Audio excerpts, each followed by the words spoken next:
నారా ముచ్చట ఈరోజు ములుగు జిల్లాలో దళిత బంధు లబ్ధిదారులు ధర్నా చేసిళ్ళు.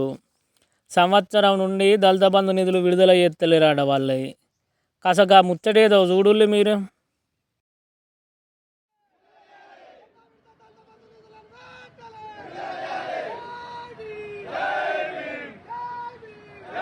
అందరినీ కలుపుకొని దళిత బంధు లబ్ధిదారుల ఆత్మగౌరవ సభను ఈ రోజు లబ్ధిదారులతో ఏర్పాటు చేసుకోవడం జరిగింది. ఈ వేదిక మీద నుండి ప్రభుత్వాన్ని మేమందరం కోరుతున్నాం.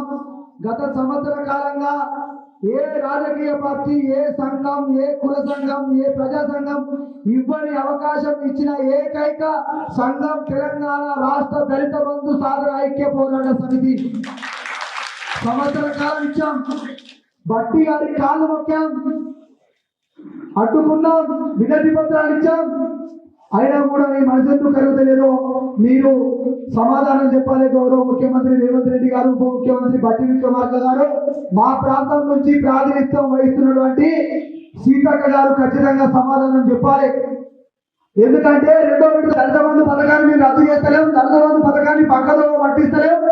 దళిత బంధు పథకం కోసం బడ్జెట్ లో బట్టి విక్రమార్క గారు 2000 కోట్లు కేటాయించాలని చెప్పారు కదా. ఆ 2000 కోట్లు కేటాయించేసే ఘనత దక్కిందే ఈ తెలంగాణ రాష్ట్ర దళిత బంధు ఐక్య పోరాట సమితికి. ఆ నిధులు కేవలం చింతకాని మండలానికి ఇచ్చుకోవడానికైనా ఖచ్చితంగా త్వరలోనే హైదరాబాద్ వేదికగా ఖచ్చితంగా మేము కాంగ్రెస్ పార్టీ ప్రభుత్వానికి స్పందించకుంటే సినిమా చూపిస్తాం. మీ అందరికీ కలుపుకొని దానికి మీరు అందరూ సిద్ధంగా ఉండాలి. ఇప్పటికైనా త్వరలోనే ఎలక్షన్ కోడ్కు ముందు గౌరవ వివిధ జిల్లా కలెక్టర్ల అకౌంట్ లో ఉన్నటువంటి 3 లక్షల రూపాయలు రాష్ట్ర వ్యాప్తంగా ఉన్నటువంటి తెలంగాణ లబ్ధిదారులకు అందరికి అందించాలి. అంబేద్కర్ అభయాస్త్రం పథకం కూడా ప్రారంభించాలి. లేకపోతే మిగతా రాజకీయ పార్టీలను అందరినీ కలుపుకుంటాం. ఖచ్చితంగా మిమ్మల్ని ఎక్కడికక్కడికి ఎండగడతామని తెలియజేస్తున్నాం. జై తెలంగాణ, జై సాధిద్దాం.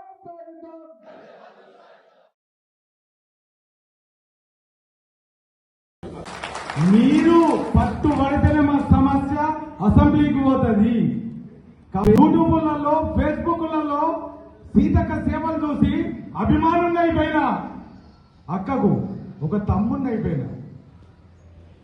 కానీ సంవత్సరం నుంచి చూస్తుంటే నాకు నిజంగా బాధేస్తుంది. ఎందుకు అనంటే మన బడుగు బలహీనులు, మన సబ్బన్న జాతులు ఈ అణిచివేతకు గురైండ్రు అని రాజకీయంలోకి రాక ముందే మన సీతక్క ఎవరి పోరాటం చేసింది? మన కోసం తుపాకి బట్టి పోరాటం చేసింది.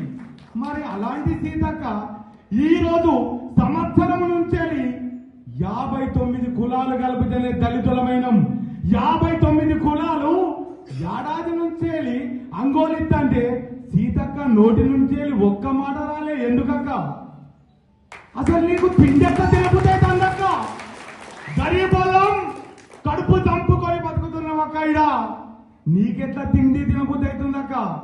నువ్వంటే ఒక గొప్ప అక్కవని మంత్రి కాన్ఫరెన్స్ లో చెప్పుకున్న తమ్మున్నక్క. నేను నీ తమ్మున్నే, కానీ మమ్మల్ని ఆదరిస్తలేవక్క. వనసీమలోకి పోయినాక ఇది కాదు నా దళిత సోదరులకు అభివృద్ధి చెందాలంటే అని జనజీవిలోకి వచ్చి ఉన్నతమైన స్థానంలో ఉన్నారు సీతక్క గారు. ఒక గెజిటెడు పచ్చ పెన్ను పట్టుకొని ఉన్నారక్క. మా బతుకులు ఇప్పుడు మార్చకపోతే ఇంకెప్పుడు మార్చావక్క? 5 ఏళ్ళు అవకాశం ఉన్నది. రాష్ట్రం అంతా నీ దిక్కు చూస్తున్నది, అణగారిన వర్గం అంతా. నువ్వు చేసే సైన్ మీద ఆధారపడి